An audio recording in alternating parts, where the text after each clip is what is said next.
Today, a simple and yet broken Terra Samurai build is coming your way. If you want to destroy your targets with devastating jump attacks that deal insane raw, bleed, and stance damage while maintaining simplistic gameplay, the Terra Samurai build is for you.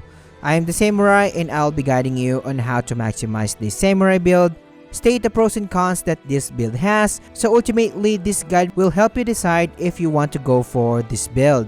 The Terra Samurai wants to dominate the lands between with its sheer strength, earth elemental powers, and focus, being able to wield 2 Great Katanas and deal an insane amount of raw jump attack damage to targets while also making them bleed in the process. This individual can manipulate earth elemental powers when dealing range and AoE attacks. Enemies will also be overwhelmed with great stance damage, making more openings for the Terra Samurai to unleash its insane firepower effectively. Moving on to the build stats, and I allocated 50 points to Vigor to give the user fair survivability in combat. As always, you are welcome to adjust it to 60 points if you think you need more health while adjusting to the build's gameplay. All of our damage sources in this build do not require that many focus points, so 20 points are more than enough for this. If you think you need more, you can allocate 25 points to mine. While 25 points were added to Endurance, I find it just right for this playstyle.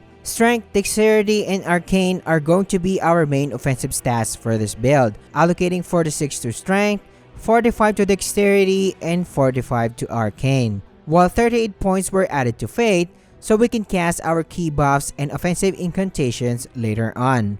If you are playing at level 150, I got you covered and I am showing them on the screen right now. For the build's main weapons, 2 Great Katanas will take the spot. This weapon requires 14 strength and 18 dexterity for the user to wield the weapon properly, while having D scaling for strength, C for dexterity, and D for arcane if the user sets it on Blood Affinity. Both of our Great Katanas in this setup were set to Blood Affinity to take advantage of bleed procs while having great attack rating. For the weapon skills, both Great Katanas are using Crag Blades as their Ashes of War to maximize your stance and raw damage potential. However, I find it clunky to buff both katanas most of the time, so you will see me buff a single katana in the runs that I am showing you. But if you want to make the most out of it, buff both Great Katanas with Crag Blade as you do have this option. If you think it's too clunky, I suggest slotting in Raptor of the Mist instead on your main hand to match the build's playstyle while having Crag Blade on the other.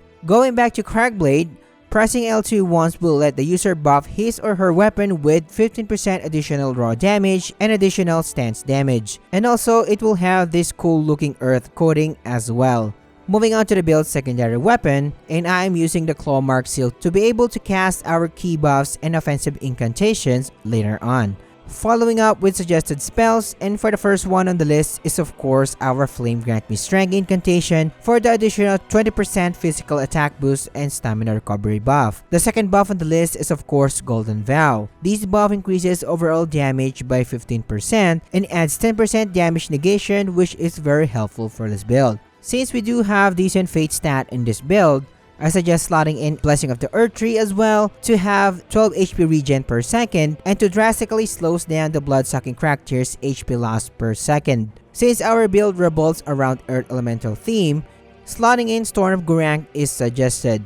This incantation will serve as your main range attack and additional stance damage dealing tool. We do lack an AoE attack, so the point-blank AoE range attack that the Gurranq's Beast Claw will be perfect for this build, especially when dealing with multiple enemies. And as always, if you find this guide useful, subscribing to the channel and liking the video sure helps me a lot. And thank you for your support. Suggested Talismans comes next, and for the first one on the list is of course our Claw Talisman, as slotting this talisman increases jump attack damage by 15%. 90% of our damage comes from jump attacks, so this talisman is a must. The next talisman for this build is the Lord of Blood's Exaltation, since you will be dealing with fast and frequent bleed procs in this build. When it activates, you can easily burst down your targets at the end of the fight. If the enemy doesn't bleed on the other hand, Blade of Mercy is the one that I will be suggesting. It's easy to break enemy stances in this setup, so you will have access to this talisman's attack buff easily. And of course, since it's easy to deal with multiple attacks,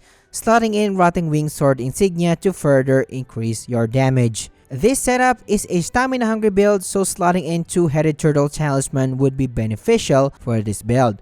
Moving on to my Flask of Wonders Physique combination, I suggest slotting in blood-sucking crack tier for more damage multipliers, and the HP loss per second of this tier will not be an issue as you do have an HP regen buff from the Blessing of the Erdtree, and enemy usually die fast, so it will not be an issue. Since dealing great stance damage is our asset, slotting in Storm Barb crack tier is suggested.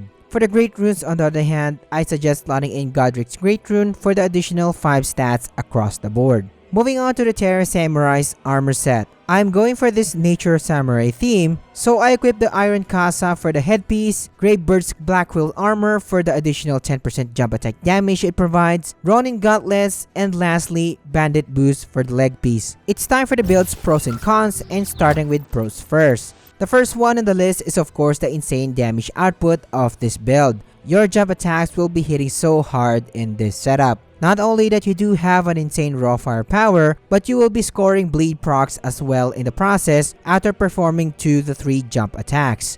The third major positive is of course the build's great stance damage. In just few jump attacks, you will be breaking enemy stances, making them open for more damage. When the enemy does bleed, I suggest doing further jump attacks instead of critical strikes to inflict more damage and ramp up bleed procs in the process. But do critical strikes instead when enemies do not bleed, so you can take advantage of the Blade of Mercy's additional attack buff. People who love to have simple gameplay will love this build as jump attacks are going to be our bread and butter attack. Jump attacks are easy to land against all kinds of targets in this game, and you do have your incantations for your range attack needs. While in this setup, all of your damage sources are FP efficient. Moving now to cons, and one issue that I can think of is this setup will require the user to have 2 Great Katanas. However, if you do have a friend who can drop a duplicate Great Katana for you, that is an option as well. Next is the build's stamina issues,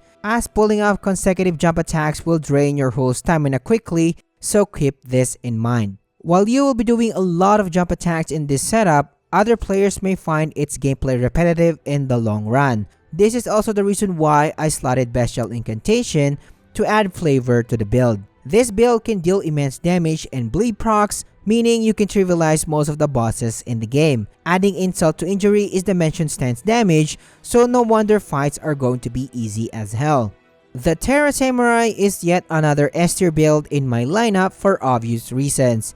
Its burst jump attack damage, stance damage, and bleed procs can take down bosses in seconds. If you do love overpowered easy to use builds, you will love the Terra Samurai. However, for those players who hate this kind of builds that can make the game trivial, are suggested to skip this one of course. So if you're looking for something different, like mastering one of the strongest weapons in the game like the Euphoria, or you want to be the best Moonveil user out there, these build videos are for you. Thank you for watching, and don't forget to like the video as always, as it helps me a lot, and subscribe as more builds coming soon. And I will catch you on the next one.